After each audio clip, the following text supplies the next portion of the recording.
I find that people get hurt and people get caught up sometimes because they think that they're feeling the other person's feelings. So, like, for instance, you're sitting with somebody who's going through something really painful. Hmm. And it's like, oh, I feel that phrase, I feel your pain, Right. right? When we're not being trite, we actually are feeling an approximation of that person's pain. But if I think I'm feeling that person's feelings, I'm completely powerless at that point, and I'm a victim of those feelings. Mm. Have you ever had an experience like that? You feel like you're carrying around somebody else's feelings? Yes. And you have to be careful with that because you're taking on their energy, and that energy can Mm-hmm. really drain you. And that was Mm-hmm. hard for me to decipher when I had to learn to, I had to step back from that person in particular because it Mm-hmm. would always drain me. So you Mm-hmm. have to be careful with their energy also.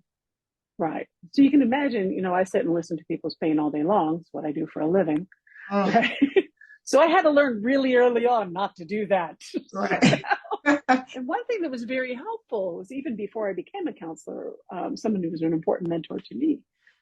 We had gone to see somebody in the hospital together, and there was just an incredible amount of pain.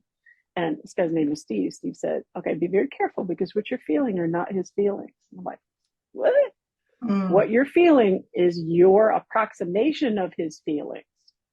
But what you're feeling belongs to you.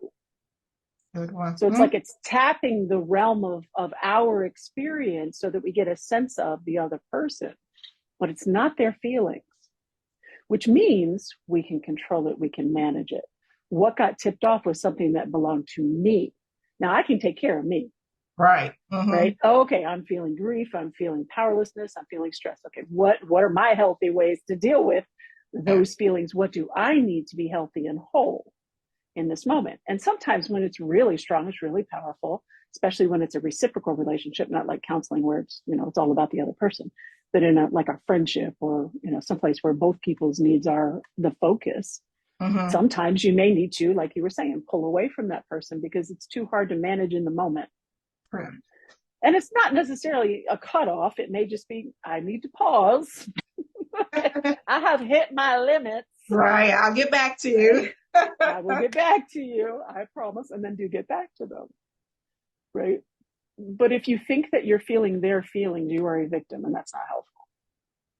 That's a good point, and that's a good lesson to learn. So what I've learned as a counselor is my feelings are going to be tapped because I'm a human being. I'm not pretending I'm not a human being, you know.